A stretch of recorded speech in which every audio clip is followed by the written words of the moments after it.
Malaysia to expand cooperation with Timor-Leste in all sectors. UNRWA stops aid delivery through main Gaza-Israel crossing.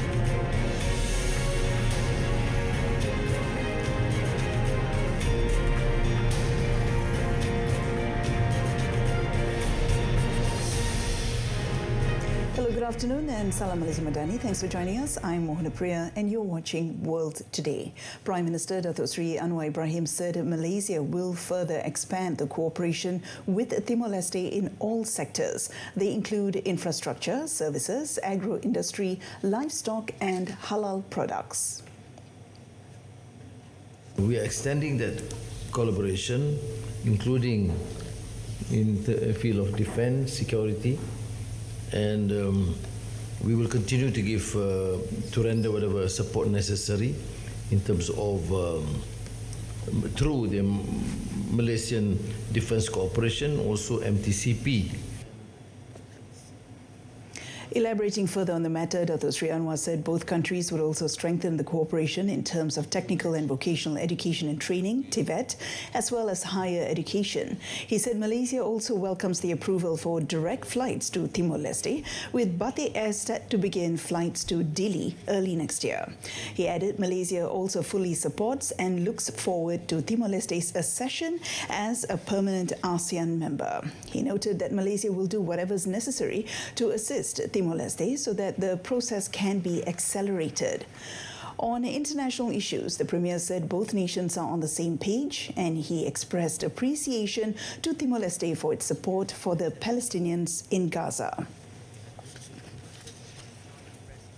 Meanwhile, the United Nations Agency for Palestinian Refugees, UNRWA, has halted the delivery of aid through the key Karim Shalom crossing between Israel and Gaza because of safety fears. UNRWA head Felipe Lazzarini said that the road out of the crossing has not been safe for months.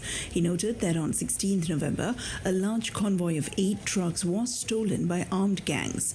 He said the humanitarian operation has become unnecessarily impossible, warning that hunger is rapidly deepening in Gaza. He reiterated his call for a ceasefire that would also secure the delivery of safe and uninterrupted aid to the people in need.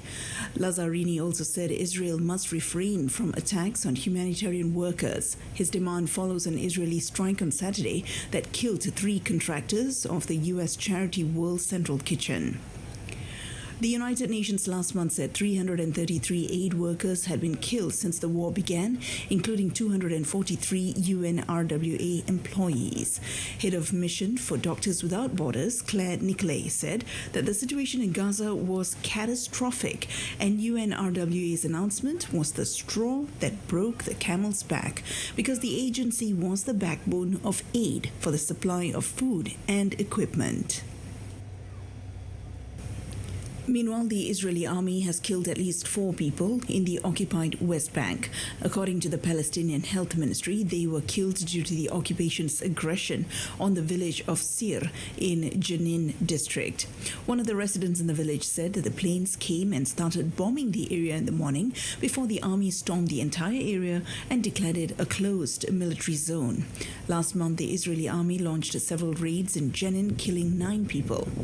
The Palestinian Authority said 2 people, including a teenage boy, were also killed during an Israeli raid in the West Bank village of Yabad on 24th November.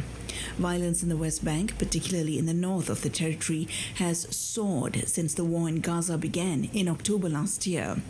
Israeli troops or illegal Israeli settlers have killed at least 780 Palestinians in the West Bank during the Gaza war. Ukrainian President Volodymyr Zelensky said his country needs security guarantees from NATO and more weapons to defend itself before any talks with Russia. He made the comments after meeting the EU's new head of diplomacy, Kaja Kallas, and EU Council Chief Antonio Costa, who were visiting Kiev as a show of support on their first day in office.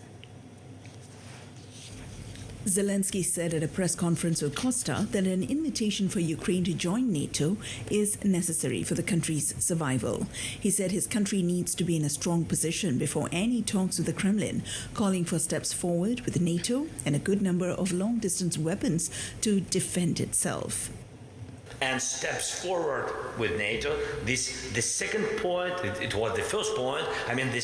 There are some points which are important to have a strong position for Ukraine. Only when we have all these items and we are strong, after that we have to make the very important, very understandable agenda of meeting with one or another killer. It doesn't matter with whom of them. Costa meanwhile said the European Union would give Ukraine its unwavering support. The European Union's new leadership team is keen to show it remains firm on backing Kiev at a perilous moment for Ukraine nearly 3 years into its fight against Russia's invasion. Russian and Syrian jets struck the rebel-held city of Idlib in northern Syria as President Bashar al-Assad vowed to crush insurgents who had swept into the city of Aleppo. Residents said one attack on the second day of raids hit a crowded residential area in the center of Idlib, the largest city in a rebel enclave near the Turkish border, where around 4 million people live in makeshift tents and dwellings. According to rescuers at the scene, at least 7 people were killed and dozens injured. The Syrian army and its ally Russia said they target the hideouts of insurgent groups and deny attacking civilians. On Saturday, Russian and Syrian jets bombed other towns of Idlib province, which had fallen completely under rebel control in the boldest rebel assault for years in a civil war where front lines had largely been frozen since the year 2020. Insurgents swept into the city of Aleppo, east of Idlib province, on Friday night, forcing the army to redeploy, the biggest challenge to Assad in years. The rebels said they had pushed further south of Aleppo city and captured the town of Kansir in an attempt to cut the army's main supply route to Aleppo city. Army sources said Syrian troops who had withdrawn from the city are now regrouping, and reinforcements are also being sent to help in the counterattack. Sectarian violence continued in Pakistan's northwest over the weekend, killing at least 14 people and wounding 27 in the past 24 hours in the Kuram district located in the Khyber Pakhtunkhwa province near the border with Afghanistan. According to officials on Sunday, this brings the death toll from fighting over the last 10 days to at least 130, with 200 people wounded. Violence has escalated in the region since the 21st of November, when gunmen opened fire on convoys carrying Shia pilgrims. The attack killed 52 people, including women and children. No group has claimed responsibility for the assault. Kuram is the only district in Pakistan where Shia make up the majority of the population, in contrast to the rest of the country where Sunnis are the majority. Waves of violence has been unfolding since July, when tensions between Shia and Sunni tribes flared over a land dispute. The Pakistani government has made efforts to ease tensions. On the 24th of November, government officials brokered a 7-day ceasefire, but it failed to hold. This week's death toll marks a significant escalation, with the Human Rights Commission of Pakistan previously reported that 79 people were killed between July and October due to sectarian violence. Police in Georgia fired tear gas and water cannons on a fourth straight day of pro-EU protests that drew tens of thousands of people as the Prime Minister rebuffed calls for new elections. Waving European and Georgian flags, tens of thousands of people rallied outside Parliament. Some demonstrators tossed fireworks and stones at riot police, while others banged on the metal door blocking Parliament's entrance. Police later fired water cannon, but were unable to disperse the crowds. Late at night, riot police in full gear moved in, using tear gas and water cannon to disperse the rally. The Black Sea nation had been rocked by turmoil since the governing Georgian Dream Party claimed victory in 26 October parliamentary polls that the pro-European opposition said were fraudulent. The turmoil has deepened since Prime Minister Irakli Kobakidze announced on Thursday that Georgia was shelving accession talks with the European Union until 2028, sparking a wave of protests in the capital, Tbilisi, and other cities. The opposition is boycotting the new parliament, while pro-EU President Salome Zurabishvili has asked the Constitutional Court to annul the election results, declaring the new legislature and government illegitimate.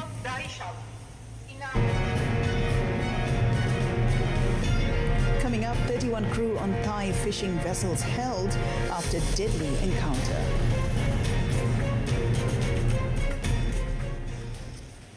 Cyclone Fengal killed at least 19 people in India and Sri Lanka on Sunday and caused flooding in Tamil Nadu state and the Puducherry region after crossing India's southern coast from the Bay of Bengal on Saturday. India's weather office said on social media on Sunday that Puducherry had been hit by the heaviest 24-hour rainfall in 30 years. The cyclone left parts of the southern city of Chennai inundated. India's airport authority said flights from the city were temporarily suspended on Saturday but had resumed as of early Sunday morning. Now, visuals on local media showed gusty winds and heavy rainfall with roads submerged and boats being used to rescue people. The Indian Army was running relief operations in Puducherry for people in the eye of the storm, while rainfall eased in Chennai. In Sri Lanka, at least 16 people were killed, with heavy rains affecting a total of 138,944 families. The latest data from the Disaster Management Center in Colombo showed. While the storm gradually weakened into a depression later on Sunday, India's Weather Bureau warned of heavy rains across parts of India's south. 8 people were killed and 2 others wounded after authorities reported on Sunday that gunmen pulled up to a roadside stand in north-central Mexico and opened fire on customers and bystanders. Prosecutors in the cartel-ravaged state of Guanajuato said the shooting occurred in the town of Apaseo El Grande. 8 men died just outside the stand, which is selling a traditional type of milk-based fudge. Another man and a woman were wounded in the attack, but there was no immediate report on their condition. Local media reported that a paramedic was one of those killed in the shooting. The state ambulance and paramedic agency said an emergency medical technician had died, but did not confirm whether he was one of those killed in the attack. The town of Apaseo El Grande and its sister community of Apaseo El Alto have been hit by mass shooting attacks in recent years, which experts say are related to warring drug cartels. There have been a series of mass shootings at bars, clubs, and businesses in the area since at least 2018. Guanajuato, an industrial and farming hub, has for years had the highest number of homicides of any of Mexico's 32 states. The Jalisco cartel and the local Santa Rosa de Lima gang have been locked in a years-long turf battle in the state. Myanmar's Navy has opened fire on a group of Thai fishing vessels, causing 1 fisherman to drown and detained 31 crew members from one of the boats. A spokesperson for Thailand's Defence Ministry, Thanathip Sawangsang, said 2 of the 15 Thai fishing vessels were fired at after they operated 4 to 5.7 nautical miles inside Myanmar's territorial waters. 3 fishermen jumped into the water during the incident, one of whom drowned, while 2 others were rescued by Thai Navy. Thanathip said one of the boats with 31 fishermen on board was detained by Myanmar's Navy during the encounter, adding that the Thai Navy is in negotiations to secure their release. Thai Foreign Ministry meanwhile said it's also coordinating with authorities in Myanmar to seek the fishermen's release and evaluating whether any violations of international law had taken place. The Fishery Department in Thailand's southern Ranong province, which shares a maritime border with Myanmar, urged Thai fishing vessels to be careful when traveling near the boundary. Now, countries negotiating a global treaty to curb plastic pollution have failed to reach an agreement, with more than 100 nations wanting to cap production, while a handful of oil producers were prepared only to target plastic waste. The fifth United Nations Intergovernmental Negotiating Committee INC5 meeting, intended to yield a legally binding global treaty in Busan, South Korea, was meant to be the final one. However, countries remained far apart on the basic scope of a treaty and could agree only to postpone key decisions and resume talks dubbed INC 5.2 to a later date. While it is encouraging that portions of the text have been agreed upon, we must also recognize that a few critical issues still prevent us from reaching a comprehensive agreement. These unresolved issues remain challenging, and additional time will be needed to address them effectively. The most divisive issues included capping plastic production, managing plastic products and chemicals of concern, and financing to help developing countries implement the treaty. Had such divisions been overcome, the treaty would have been one of the most significant deals relating to environmental protection since the 2015 Paris Agreement. An oil pipe leak in western Poland has led the operator of the Druzhba pipeline transporting oil to German refineries to suspend pumping on one of its branches. However, operator Pern said this incident does not affect supply to consumers. Pern said in a statement that although the damaged branch was immediately shut down, oil supplies continued through a second branch whose technical capabilities fully cover the volume needed of customers. It further noted that the cause of the incident is not yet known at this time, and it would be investigated by an internal committee operating at Pern. The operator had identified the leak in a culvert under a road and had started working to replace the damaged pipeline. It also said the work would not affect oil supplies or the operation on the road, and there was no threat to the residents. Now, Japanese electronics giant Sony is set to celebrate 30 years since it launched the PlayStation console, the little grey box that catapulted the firm into the gaming big league. Now, PlayStation was Sony's first foray into the world of video games, and when it hit the shelves in Japan on 3rd December 1994, the company needed to sell 1 million units to cover its costs.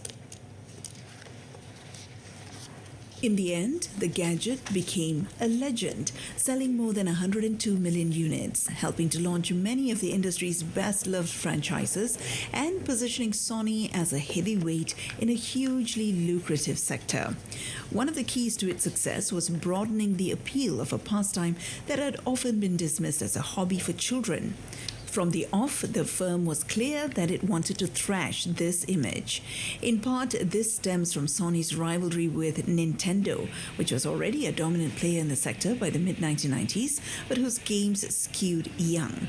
The original PlayStation can trace its history to a falling out between the two great Japanese firms. They had partnered in the late 1980s to develop a version of the Super Nintendo console with an inbuilt CD player. But Nintendo suspected Sony were using the project as a way to muscle into the gaming sector and abruptly cancelled the partnership in 1991.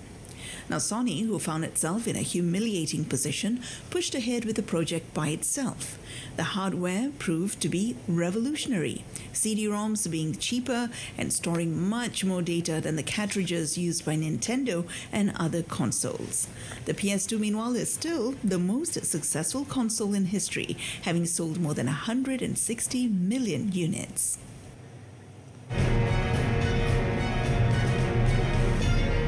Up next in sports, Liverpool downs Manchester City to further strengthen title charge.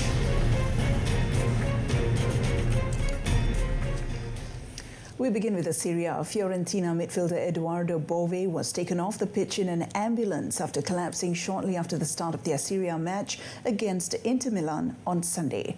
A Syria spokesperson said later that the match was suspended and would be postponed to a later date. Fiorentina and the Careggi University Hospital have announced that Bove, who was treated on the pitch following a loss of consciousness during the Fiorentina versus Inter match, is currently under sedation and is hospitalized in intensive care. Fiorentina said Bove arrived at the emergency department in stable hemodynamic conditions, and initial cardiological and neurological tests have ruled out acute damage to the central nervous system and the cardiorespiratory system. The club added that Bove would be re-evaluated in the next 24 hours. Play was halted at the stadium with a score of 0-0 to review a potential VAR check on a disallowed Lautaro Martinez goal when the 22-year-old suddenly collapsed in the 17th minute. Medical personnel rushed onto the pitch with both sets of players forming a ring around Bove, who arrived at the club on loan from AS Roma in August. After Bove was taken away in an ambulance, the referee asked the players to leave the pitch and return to the dressing room. Liverpool awed arch-rivals Manchester City in a 2-0 win early this morning with goals from Cody Gakpo and Mohamed Salah to take a 9-point lead at the top of the Premier League and extend their opponents' slump to 7 games without a win.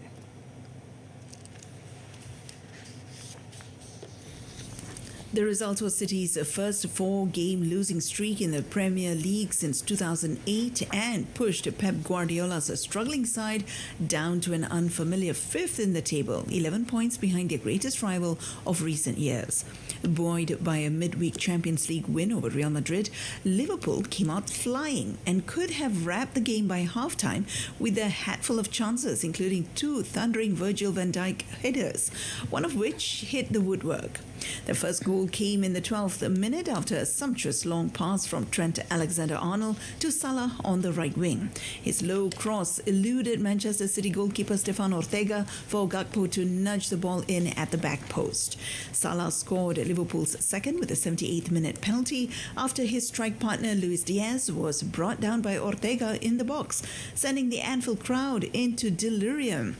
Dominant from the off on Sunday, Liverpool had 18 shots, including 7 on target throughout the game, compared to City's 8 with only 2 on target.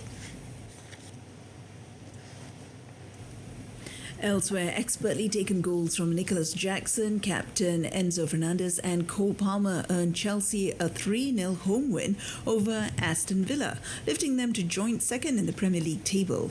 Playing free-flowing football, the home side took advantage of a tired-looking and error-ridden Aston Villa side who have now failed to win in 8 games in all competitions.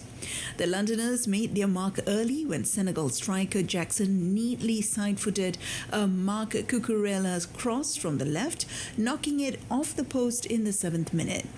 Enzo Maresca's side took advantage of questionable defending in the 36th minute when Fernandes was fed by Palmer before steadying himself and firing home between Matty Cash and Ezri Konsa. Palmer outdid both his teammates, however, lofting an exquisite left foot shot into the top corner of substitute goalkeeper Robin Olsen's net in the 83rd minute. Chelsea moved joint second, level on points and goal difference with Arsenal. In another match, Manchester United enjoyed an emphatic First League win after thrashing Everton 4-0 thanks to doubles from Marcus Rashford and Joshua Zirkzee. After a nervy start, Rashford put United ahead in the 34th minute, and after that it was one-way traffic. Zirkzee doubled the lead in the 41st minute when Amad Diallo intercepted Jordan Pickford's goal kick, and Rashford made it 3-0 just after halftime. Zirkzee completed the rout after more good work by Diallo, and the fans sang Manchester United's new manager Ruben Amorim's name. It was United's biggest victory margin in a league game since a 5-1 win over Leeds United in 2021 and lifted them 3 spots to 9th in the table after 13 games. Only 4 points behind fourth placed Brighton and Hove Albion. United are currently nowhere near being title contenders, but Portuguese Amorim has quickly spread some joy around Old Trafford. Botafogo beat Atlético Mineiro 3-1 to win their first Copa Libertadores title, despite being reduced to 10 men after Gregorio was sent off just 30 seconds into the contest at the Monumental Stadium on Sunday. Fans barely had a chance to settle into their seats when Gregorio was handed his marching orders for a studs-up foul on Fausto Vera. However, Botafogo's players did not let that setback get in the way of getting their hands on the trophy. Mineiro tried to make the most of their numerical advantage and went on the attack with Hulk and Diverson up front. However, it was Botafogo that opened the scoreboard through Luis Henrique's goal in the 35th minute, and Alex Telles' penalty 10 minutes later gave Botafogo a 2-goal cushion. Mineiro got one back shortly after the break when Eduardo Vargas headed her home from Hulk's corner. Botafogo defended well, and goalkeeper John kept Mineiro's efforts at bay as Junior Santos put the icing in the cake in added time in an enthralling encounter that gave coach Arthur Jorge's side their first title in the South American competition. Kenyan Jeffrey Yegon and Fantu Zewude Jifar of Ethiopia claimed respective Singapore Marathon victories on Sunday as the race drew over 55,000 runners across 5 race categories. Yegon took home the men's elite honours with a winning time of 2 hours 16 minutes 6 seconds, while in the women's elite race, Jifar clocked 2 hours 39 minutes 4 seconds for victory. Yegon and Jifar both took home a winner's check of $45,000. Over in the national championship, So Rui Yong and Rachel C won the men's and women's marathon titles, respectively, with each taking home a prize of 10,000 Singapore dollars. The marathon and half-marathon runners began their race at the F1 pit building beside the Singapore Flyer, and flagging them off was National Development Minister Desmond Lee. The historic Anderson Bridge near the Padang served as the finish line for the first time in the event's history. There were about 13,000 international participants from 84 countries, which organizers the Ironman Group said was an all-time high and an almost 33% increase from the 2023 edition. The total turnout was also the highest in the last decade and a sharp increase from the 44,000 runners who took part last year. And meanwhile, over in Spain, Kenya's Sebastian Sawe and Ethiopia's Magertu Elemu won the men's and women's races at the Valencia Marathon on Sunday. This comes just weeks after deadly floods devastated the region. Sawi finished the race with a time of 2 hours 2 minutes 5 seconds, with compatriot Teresa Galeta finishing second and Kenya's Daniel Mateko finishing third. Alemu won the women's race in a time of 2 hours 16 minutes 49 seconds, ahead of second-placed Stella Chesang from Uganda and Ethiopia's Thiruye Mesfin in third. The decision to go ahead with the race on the 1st of December, just a month after the raging waters killed 222 people, sparked controversy. Critics said it was too soon, while businesses are welcoming a tourism boost that could help the region's recovery efforts. According to local business groups, up to 60% of visitors cancelled their hotel bookings after the floods, twice the usual rate, and restaurants saw an 80% drop in sales. And that concludes today's edition of World Today. In our top story, Malaysia to expand cooperation with Timor-Leste in all sectors. Till then, I'm Mohana Priya. From the river to the sea, Palestine will be free. Thank you for your company.